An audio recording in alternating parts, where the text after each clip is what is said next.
cara berpikir saya ternyata salah. Yang mengenai hutang bank itu adalah tujuan, semua tidak bisa karena itu akan bisa membahagiakan keluarga, bisa mengangkat derajat, bahasanya kan kayak gitu kalau kita di daerah. Tapi faktanya di sini ternyata salah. Sangat amat tertekan, kita merasa seperti orang terkucilkan. Seperti apa semua yang diomongkan di sini sama coach, siang terhina, malam menyendiri, terpikir yang tidak ya sangat jauh dari Tuhan lah.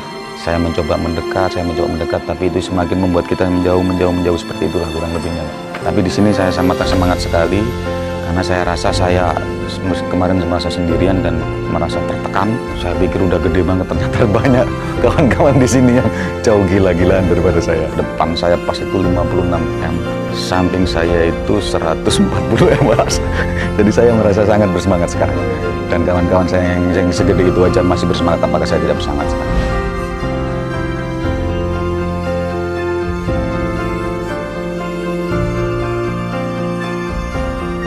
Assalamualaikum warahmatullahi wabarakatuh. Saya Franky dari Mojokerto.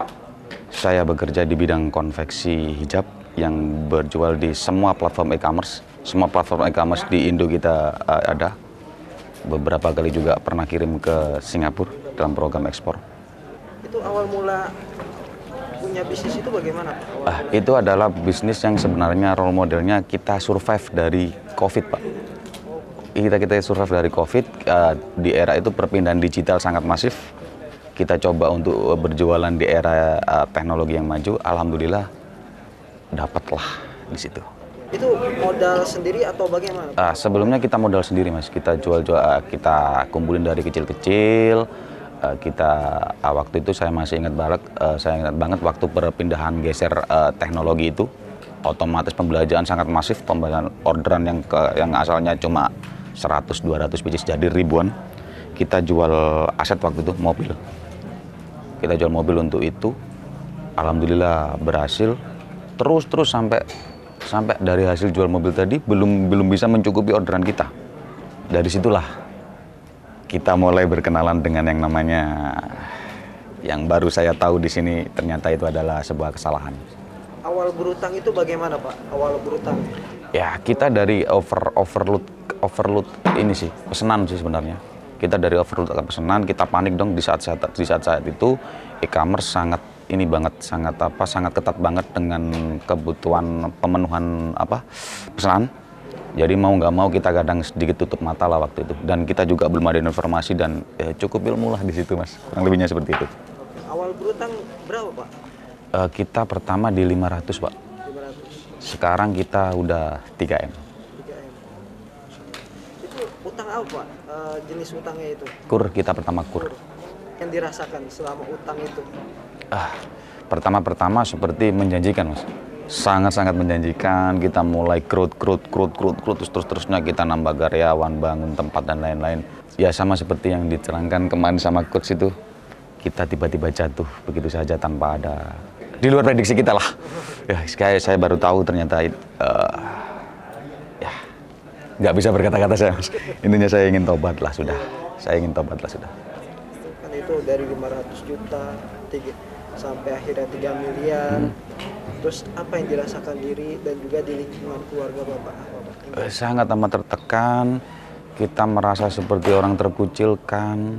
Seperti apa semua yang diomongkan di sini sama coach, siang terhina, malam menyendiri, terpikir yang tidak ya sangat jauh dari Tuhan lah. Saya mencoba mendekat, tapi itu semakin membuat kita menjauh seperti itulah kurang lebihnya, Pak. Begitulah. Tapi di sini saya sangat semangat sekali karena saya rasa saya kemarin merasa sendirian dan merasa tertekan. Saya pikir udah gede banget, ternyata banyak kawan-kawan di sini yang jauh gila-gilaan daripada saya. Berapa? Di samping atau yang di samping saya, depan saya pas itu 56 M. Samping saya itu 140 M. Jadi saya merasa sangat bersemangat sekarang. Dan kawan-kawan saya yang segede itu aja masih bersemangat, apakah saya tidak bersemangat semangat? Allah pasti menolong kita, sudah menjanjikan itu, Pak. Bapak kan ada di samping mereka gitu. Pak, apa yang dirasakan utang sampai 100% sama, Pak. Ternyata kecil sama besar ternyata baru saya tahu apa yang diomongkan coach benar. Sama ternyata. Sama Ya, tahu gitu sekalian gede ya. Kan itu itu kan ada perasaan dikucilkan, ada perasaan itu bagaimana Pak? Bapak menyikapi itu semua setiap hari itu? Ya saya beruntungnya masih punya keluarga, masih punya orang tua yang lengkap lah, yang masih bisa jadi pedoman untuk saya sekedar menangis. Dan saya masih punya istri yang masih menemani lah dalam kondisi sulit. Saya mungkin bersyukur saya masih punya kedua orang tua. Saya bersyukur itu karena nggak tahu lagi di mana tempat saya menangis. Saya nggak tahu lagi. Ini kan udah ikut acara 3 hari ini Pak ya? Ya. Setelah itu apa yang dirasakan? Semakin bersemangat, semakin tahu kalau diri ini semakin hina. Saya ingin memperbaiki semuanya, saya ingin semakin mendekat, saya ingin melunasi hutang-hutang saya ingin sangat menjauhi riba, saya ingin menata hidup kembali. Bismillah. Apa nih yang paling mengena nih di acara ini ya? Wah, itu masuk banget ke hati gitu Pak. Bahwasanya cara berpikir saya ternyata salah. Yang mengenai hutang bank itu adalah tujuan, semua tidak bisa karena itu akan bisa membahagiakan keluarga, bisa mengangkat derajat, bahasanya kan kayak gitu kalau kita di daerah. Tapi faktanya di sini ternyata salah. Faktanya di sini ternyata salah. Saya nggak bisa berkata-kata, saya serasa kemana saja saya selama ini. Nggak bisa berkata-kata Pak saya Pak.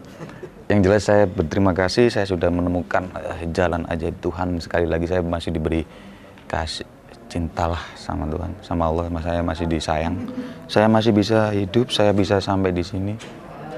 Ini pun saya kesini jual motor saya Pak. Sudah saya habis kemarin karena saya harus setorkan ke ini saya supplier saya. Karena saya mendahulukan supplier saya. Bagaimanapun saya punya 15 orang karyawan yang asalnya 25. Saya harus bertahan untuk mereka, saya harus bertahan untuk keluarga. Saya juga tulang punggung semua keluarga. Jadi ya, dan saya pikir waktu itu bismillah lah. Saya berangkat pagi-pagi dan ternyata saya tidak menyesal sama sekali. Terima kasih MDR, terima kasih semuanya lah. Tadi kan pas ketika ketemu acara MMC ini kan tadi scroll Instagram, lalu awalnya itu kan ada sholat taubat gitu, itu kok bisa apa tadinya sebelum? Jadi gini, saya sudah tahu ini sekitar 1 bulan 2 bulan kurang lebih. Saya mencoba bertanya ke keluarga dan lain-lain dan semuanya menolak. Karena waktu itu kita lebih mementingkan untuk supply ke supplier karena mau nggak mau usaha ini harus bertahan. Saya diskusi panjang, perdebatan dengan istri, perdebatan dengan keluarga itu sangat sengit karena sudah tidak ada lagi uang. Saya putuskan oke lah untuk supplier, gitu kan. Tapi di malam hari ketika saya melakukan sholat tobat, sebelum sholat tobat saya menelpon ada Bu Lia. Saya telepon kebetulan tanya gitu kan, kayak gimana, sedikit banyak omongan beliau sedikit menguatkan saya. Saya semakin yakin walaupun nggak tahu, saya mencoba cari tahu, tapi di akhir perundingan dengan keluarga itu kita sepakat nggak dulu. Saya melakukan sholat tobat, apapun saya lakukan, saya tahu saya punya dosa banyak gitu kan, apa yang saya lakukan salah, tapi saya belum tahu apa kesalahan saya kan gitu. Apa kesalahan saya mencoba mencari tahu, saya sholat tobat. Saya jujur aja Mas, saya kurang dalam ilmu beragama. Jadi saya kalau kadang-kadang mencari kajian agama itu kan saya capture tuh. browsing saya capture. Kadang kalau habis sholat gitu kan, saya mencari kajian apa itu yang capture itu kan yang mau saya baca. Saya ambil tuh HP buat baca. Setelah baca, barulah scroll lagi untuk cari bacaan selanjutnya gitu kan. Tanpa sadar waktu ke-scroll ke webnya gitu kan. Ke-scroll ke Instagram. Ini mungkin jalan, ya sudah. Bismillah saya berangkat sampai nggak prepare apapun, ya sudah. Alhamdulillah nyampe di sini dan saya rasa ini berkah, magic lah buat saya. Itu yang Bapak lihat itu video siapa Pak? Saya nggak lihat semua videonya sih. Saya lihat semua video, saya cuma nggak mendetailkan ini siapa karena kita sudah sepakat untuk tidak datang kan. Kita sepakat udah tidak datang ya. Tapi yang bikin saya itu, yaitu ketika saya sholat tobat menunjuk petunjuk, sangat merinding lah waktu itulah, sangat merinding. Baru 4 hari saya rutin melakukan sholat tobat, itu kan setiap harinya merinding. Di hari terakhir keempat itu baru saya scroll, hanya ada logo kayak ininya aja sih, kayak apa background atau flyer gitulah. Utang miliaran gitu. Udah saya putuskan saya go. Ceritanya gitu kok. Oke nih Pak, saran-saran untuk para teman-teman di luar sana atau pengusaha yang masih nyaman dengan utang, bisnis dengan utang, apalagi yang terjerat utang itu Pak. Saran saya, hentikan healingmu, hentikan impian-impianmu itu, hentikan semua yang kamu anggap itu adalah kemudahan. Mari, datanglah ke sini, mari bertobat bersamaku. Insya Allah kita pasti akan lebih baik. Amin. Terima kasih, sudah menjadi pembimbing saya dan saya yakin pasti lunas. Untuk kalian yang belum join, silahkan join. Jangan silahkan sih, ayo join. Assalamualaikum warahmatullahi wabarakatuh.